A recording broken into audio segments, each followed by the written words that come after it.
índices que marcó ayer el INDEC, y para eso decíamos que iba a estar Germán Mangioni para charlar con nosotros y bueno, mostrarnos un poco más en profundidad lo que son estos alarmantes números. Germán, ¿cómo te va? Buen mediodía. ¿Cómo sale? Bien. Sí, la verdad que hacer una columna de economía en este país e intentar dar una buena noticia es medio casi incompatible. Sí. Cuando viene Bolalumi, la verdad que es complejo. Son los odiados, digamos. No, y pensaba cuando armaba la columna de hoy... Pero digo, no maten al mensajero. No, claro. Sí, no maten al mensajero. Digo, pensaba, es muy difícil hablar de los números de la indigencia y de la pobreza que iba a dar a conocer el INDEC y no pensar en números negativos si uno tenía en cuenta y viene siguiendo más o menos las columnas anteriores que hicimos. Digo, hablamos hace 2 semanas de la caída industrial del 16% en la provincia de Santa Fe. Hablamos la semana pasada del aumento del índice de desocupación. Era imposible que en ese camino, que en ese marco, los números que daba el INDEC ayer en torno a la pobreza y a la indigencia fuesen números positivos o de crecimiento.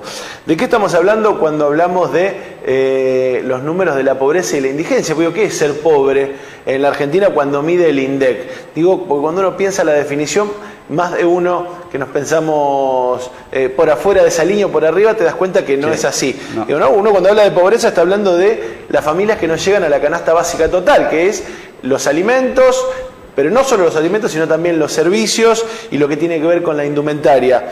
La canasta básica total, esta canasta que marca la línea, que divide la línea de la pobreza en la Argentina, alcanzó a fin del año pasado, que es donde esta medición tiene incidencia, a 25.493 pesos. Cualquier grupo familiar que junte por abajo de eso es pobre en la Argentina. Y cuando hablamos de indigencia estamos hablando de la medición de la canasta básica alimentaria. Son las familias que ni siquiera llegan a cubrir los 10.197 pesos que hacían falta a fin de año para completar una canasta alimentaria básica. Sí, para tener yerba, fideo, harina. Lo básico, exactamente. Una familia se toma la medición del INDEC, una familia modelo, una familia de padre, madre y 2 hijos, y eso es lo que mide. Bueno, ¿qué dieron estas mediciones? Bueno, la verdad dieron la peor medida, estos números que vemos acá, que son la peor medida de toda la gestión del gobierno de Macri. Si uno pensara que los gobiernos intentan tener buenos resultados para cuando están en periodos eleccionarios, no está pudiendo concluir ese objetivo, digo, porque la verdad que todos los números que midieron, hay que tener en cuenta que lo que miden son los números del último trimestre o cuatrimestre de 2018.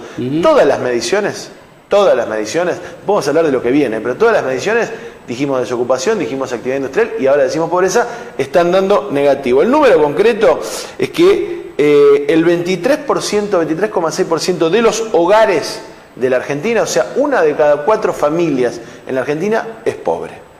Y el 32% de las personas, si uno lo mide individualmente, también ahí el número es peor aún, digo, si uno mide 1 de cada 3 argentinos está por abajo de la línea de la pobreza. Los números de indigencia son más o menos similares, han aumentado también. El 4,8% de los hogares es indigente, no llega a la canasta de alimentos, y el 6,7% de las personas en este país, casi el 7% de los argentinos, es indigente, no tiene para completar la canasta básica de alimentos. Digo, esto está muy lejos de lo que planteó, me parece que es una frase para recordar, cuando Mauricio Macri arranca en la primera asamblea legislativa, allá por diciembre de 2015, decía Mauricio Macri: mis logros en este gobierno se van a medir por los números de la pobreza. Decía en aquel momento, cero, ¿no? Venía de esa promesa de pobreza cero de la campaña. Que todo el mundo sabía que era inexistente, ¿no? Exactamente. En cualquier parte del mundo la pobreza cero, pero no con estos niveles tampoco. Pero peor, peor que antes. Claro, porque vos fíjate que un año después de, ahí estamos viendo el cuadro, la progresión. Un año después de la asunción de Macri, el primer año de Macri, esto mismo llegó al 30,3%, que logró bajar en el mejor de los casos cuando vino la elección de medio término, en el segundo semestre primer y segundo semestre de 2017, que llegó lo más bajo, 25,7%, y hoy se y de ahí en aumento. Y de ahí no para nunca más. Bueno, ahí está el tema de las causas, poder analizar cuáles son las causas, o por lo menos que analizan incluso desde el gobierno. Bueno, tiene mucho que ver lo que el año pasado fue, lo dijimos también en la columna del año pasado, la devaluación del peso. Claro. ¿No? Digo, el aumento del dólar y esa devaluación que le permitió generar ganancias y generar alguna rentabilidad a los sectores exportadores en la Argentina, que compran en pesos y venden en dólares, significó para el bolsillo de los trabajadores y de la mayoría argentinos un hachazo, porque en una economía dolarizada como la nuestra, sabemos, ya tenemos la experiencia histórica, que cuando aumenta el dólar, aumenta cualquier cosa, tenga o no que ver con el dólar. Y cuando baja el dólar no baja absolutamente nada. No baja absolutamente nada. Totalmente. Después, al igual que en los números de desocupación, es muy impactante y muy preocupante que el sector donde más impacta la pobreza en la Argentina son los menores de 16 años. ¿No? Estamos hablando de 14 millones de pobres en la Argentina. Bueno, de ese total, los más afectados, decimos, son los menores de 14 años. El 46, esa cifra, digo, sí, para terrible, cualquier país es escalofriante. No, escalofriante. El 46,8% de los menores de 14 años, o sea, la mitad, para tener uno de cada dos pibes en la Argentina, es pobre. Es pobre. ¿No? Digo para pensar también dónde impactan estas cuestiones. Y también se agrega que el otro sector golpeado por los índices de la pobreza son los mayores de 65 años. ¿No? Que a partir de que no se han recompuesto los haberes jubilatorios a la par de la inflación, que el año pasado, en el periodo que se analiza, llegó casi al 50% de inflación, también los viejos son los más golpeados. Digo, para tener en cuenta que una vez se analiza números, lo piensa en abstracto, pero estamos hablando de un país y un rumbo económico que ha castigado y que está castigando principalmente a los pibes y a los viejos. Por último, digo, pensando en regiones, decíamos en la semana pasada, el Gran Rosario es la región más afectada del país, junto con Mar del Plata, en torno a la desocupación.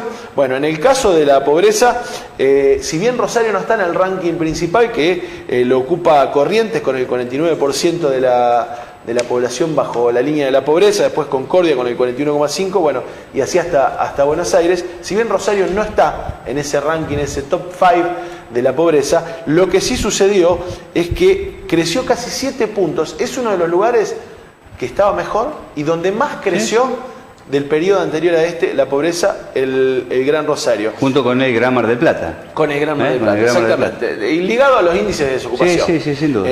Por último, decimos que para tener un número concreto, en el Gran Rosario hay 78.090 personas bajo la línea de la pobreza.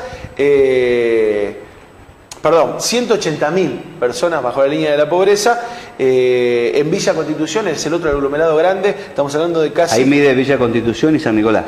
Exactamente. 62.000 personas bajo la línea de la pobreza, lo que da en la provincia, si uno agarra los 2 o 3 aglomerados más grandes, pensando en Santa Fe también, estamos hablando de casi 700.000 personas en nuestra provincia, en los aglomerados urbanos, por abajo de la línea de la pobreza. Decíamos, el gobierno de Mauricio Macri prometía pobreza cero, decía la ministra de Desarrollo Social, Stanley.